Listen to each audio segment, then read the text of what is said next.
I can say this freely because my wife knows, but I had a crush on a girl who told me I could possibly be good at poetry. So I just went to an open mic and tried because she said I could, you know, and then all my feelings for her faded to the back as I fell in love with the art of poetry, and had a challenge, found myself challenged to be a better writer, and it just felt like a new muscle, and something I had to really work on. I think the challenge of for me, wrestling with the canvas, you know what I'm saying, wrestling with a piece of paper was like a challenge that was enjoyable to me. So it was the same with like lyrics and with song and with poetry. It felt like a wrestle that was like, I'm up for it, you know. And then even how me and you met, or just art in general. Yeah, so that was it, man. And you know, and I just, it was one of those things where I was like, it feels like just my soul's song, you know, like I just can't imagine. I mean, even the hobbies I chose, you know, they came out of the art of something. Like I got into coffee really because of the art of it, you know? It's like, it's kind of an interesting craft, you know what I'm saying? And just wanted to learn more, you know? So yeah, that was sort of the origins, and I just kind of never looked back. Jason, tell me how, I got two more questions for you, and I'll kind of turn it this way. Tell me how the gospel and the church has shaped you as an artist. Yeah, I came from a church the church I got, the Lord saved me in, was in Azusa, right? If you're familiar with Cali, like, so it's 606 area. So, and at that time, our church was pretty forward thinking. So we had a gang of like, now I know, somewhat legendary like rap writers and some legendary breakdancers that were at our church, you know. So our pastor was just super open, and the wall behind our church was like, it was painted every week, you know, by these kids in our church.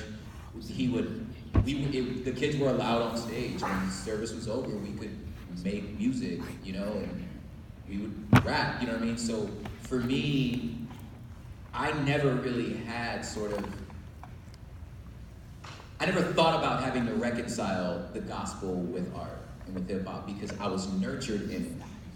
You understand what I'm saying? Like, it was never something, like, on Sundays, on a normal Sunday, it was in the 90s, on a normal Sunday, in the junior high building, there was an airbrush machine, and the big kids would airbrush each other's overalls, you know, put Mickey Mouse characters on, you know what I'm saying? Like, they don't know what that style was. They don't know. They're just it's coming back. 90s is coming back. He's wearing overalls right now. They're not airbrushed. Yes. Yeah. So for me, I felt as though I was young enough for it to be nurtured already.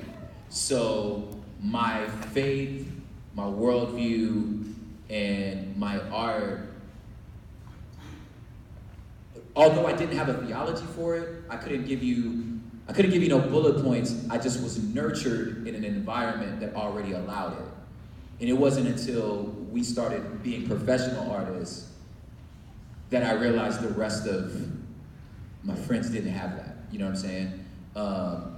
So I think having sort of a tutelage of saying, no, you need to be who you are, you know, be honest in your music. If this is what you're wrestling with, talk about it. You know what I'm saying? If this is what you hold to and this is what you believe, you know, you gotta quote unquote, you gotta keep it real. You know what I'm saying? So like, this is who you are. I grew up listening to openly Muslim rappers. You know what I'm saying? Who they didn't think twice about putting their faith in their music. You know what I'm saying? So why should I? You know what I mean? So the church, for me, wasn't a platform for industry, because they weren't booking rappers. Like, we weren't doing hip hop events. Like, that wasn't happening. We're just city kids. You know what I'm saying? And this is just what we did. You know. So I think that was there as far as like they're just nurturing of who we are, and sort of the gospel itself, how that sort of nurtured my art. Was that the question? I think it just, again, just that from day one, being led by people that made me wrestle with the truth of the gospel, period. You know what I mean? And that we were forced to bring, and I now have language for it, we were forced to bring the totality of our person. You know what I'm saying? Like, I wasn't raised compartmentalized. I don't know how to say that, but like, we were already forced to do this. So if this is who we were already wrestling with, the natural progression of what I was going to talk about, you know what I'm saying? And we had a place to talk about it, you know what I'm saying? And I think California being maybe unique in the sense that, like, there was, and this is part of where I met Thomas, there was hip hop events every weekend on every corner. It was always happening. And there wasn't enough hip hop events to where believers could pull themselves out and start their own. The hip hop was hip hop. So if that was the case, you came there, and if you were good, you were good, you know, and we'd be in rooms and we'd meet each other and hear in their freestyles or in their lyrics, like, hey, that's a reference to Matthew. You just quoted a Bible verse. I'm gonna go talk to that guy. You know what I'm saying? And we would kind of find each other like that. So I think there was the gospel itself not only shaped the way I thought about it, but it even created a camaraderie among people who we just found ourselves in the same spaces. And it wasn't us versus them. It was just more like, no, I see what you're saying there, and that's awesome, and I resonate with it. You know what I mean? So I think that in a lot of ways, like, the work in my soul was already happening, but if I'm forced to reflect about it, a lot of it was really just the community it formed. You know what I'm saying? We really formed a community centered around the fact that we were believers in this such small burgeoning, like, subculture. You know what I mean? What's interesting, because most people's experience, when you talk about the church, most people just have this dichotomy with the church. They don't belong, they don't fit, but you came from a space where there was this convergence of art and culture, trying to meet you where you were and how that helped you to grow as an artist. Yeah, I think. Yeah, and I don't know if they knew they were doing that. Yeah, they're just doing life. You know what I'm saying? Yeah, like, I don't think there was any sort of, I don't know if it was written yet. I don't know if there was any, I don't know if it was on purpose. I think they were just like, this is who's in front of us, you know? So, I don't know, let's do it, you know? What might be unique with hip hop culture, right? Because hip hop culture in the streets is like different, like other places, maybe in the suburbs or whatever. True. We're gonna do a baseball ministry. Yeah. I don't know if they do that. I don't know. But at least in street culture, it's like, well, the kids are doing hip hop, let's just let them do hip hop and then try to engage them. Yeah, or even it was early enough to where nobody had a name for it. Like, you know, they were more worried about us joining gangs and killing each other. That was the biggest thing. Don't get pregnant, don't join a gang. That's all they was worried about with the kids, you know? So in their mind, it's like, oh, this kid's just kid. You're getting in trouble because you had a backpack of spray paint? Cool. Great, you know what I'm saying? You want to paint on stuff? Paint on that. Sounds good to me. We got walls. Yeah, we got walls, you know. Sounds good to me, you know what I'm saying? Like, you ain't kill nobody? Great, you know. So I think even just, and that's crazy to even think about that, like just the just absolute takeover of sort of drug and gang culture in Los Angeles being so large and such an epidemic that it's all our leaders were worried about, you know what I'm saying? So because of that, if you weren't, I wasn't even attracted to it. Like, that just wasn't, I mean, I was in it, but I wasn't seeking that. So I think that them finding, it's not like everybody in the youth group were all heads. Like, there was plenty of gang members in our church, you know what I'm saying? But I think that sort of, them seeing that, no, we were creatives, you know what I'm saying? And it almost like gave them a crash course to be able to distinguish between like a native tongue and like an NWA, you know what I'm saying? Like, they were able to go, oh, well, you're not like what, you know, George Bush Sr. said. You're like, yeah, you're saying like, you're not what Ronald Reagan is telling us. Like, you're different, you know. This will be a quick question. How has marriage most shaped you as an artist? Oh, Lord. Come on, man. Woo! I feel like in a lot of ways, I actually like know what I'm talking about now. You know what I'm saying? I feel like the entire time before marriage, it was like, oh, this was, read it somewhere else. You know what I'm saying? I feel like marriage made me really,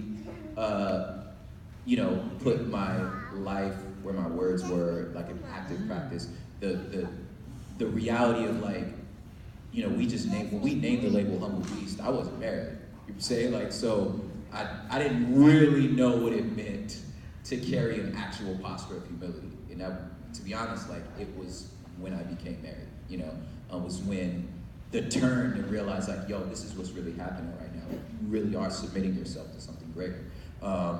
And then it reflected in my music. So the next record we did was Art Ambidextrous. So that was like, so the songs on those albums, things like Beautiful Pain, things like Como Se Dice, stuff like that, like knowing to talk like this now and to put that forward was because of marriage. And then secondly, as a professional, what marriage did was, I didn't have a calendar. I didn't even have a Google Calendar. I would just show up when I thought it was time to be there. You know what I'm saying? Yeah, I remember. Yeah. There was a time, he knows. I was living in his basement when we started Humble Beast. Like, there was a time I booked a flight to Nashville, but I was supposed to be in Knoxville. I just didn't. So, being married, like, one, I finally got a calendar, right? And then two, like, it made me like take serious like my time and my energy and learn how to be present and just saying, look, dude, like at this particular time of the day, like I have to turn off. Like you can't, inspiration, like y'all talk about it like it's beautiful and romantic. I'm like, the muse of inspiration is rude. Like just rude and interruptive and inconvenient. Like, you'll sit down and say, I'm gonna write this. I got all day. I'm gonna wait till, okay, everybody's away. I got to wait till all day. Cool, I got till 6. My wife gets home at 6. I'm gonna try to bang this thing out, right? And you're just sitting there. And then 6:03, as soon as she walks into the door, you're like, oh my God, right? So it's like, and she's talking to me, and she said a sentence, and the sentence was so inspiring that I'm writing a poem right now. And I'm just like, crap, I've just been sitting here all day. But the discipline of being like, no, like I have to be here now. And just not so willy-nilly like floating and burning incense and thinking I'm gonna learn. You know what I'm saying? Like, nah, dude, you're a professional. You gotta write it now. You know what I mean? Good. So I want to turn it to you guys to ask a couple questions. And if you all don't have any questions, I have 1,000. Boom. How should we do this? Should we pass a microphone? Do we? I have one ready to hook up. I was going to wait until the break. I'll just give you mine. How's that? Yeah, it's on. Or you can just be loud and I'll read. I don't know what space. No. So it's kind of a two-sided question. The first side is, what have your Yeah. Thank you, though. No, that's good. Yeah. and then what things are we celebrating and you look back to when it's not an inspiring moment, but when there is a dark season? So what is following? Did everybody hear that? No. Okay. Yeah, what is my artistic calling costing me over the years, looking back, and then what am I celebrating? That's a great question, man. Like, I do these things all the time. Okay. It's still a good one. Great art of steel. I think in some ways, like, there was a sort of a death of idealism, sort of a romanticizing of just almost like adulthood in general. It's like, at some point I looked up and my sort of friends I went to high school and then college with, like, oh, they're buying their second home. And I'm like, damn, you could buy a house, man. You know what I'm saying? Like, so sort of that, like, at some point, you need to, and I don't know, for lack of a better term, you need to turn and kind of start adulting. You understand that? And it was like, there was a moment where I had to like, yo, like life does not and will not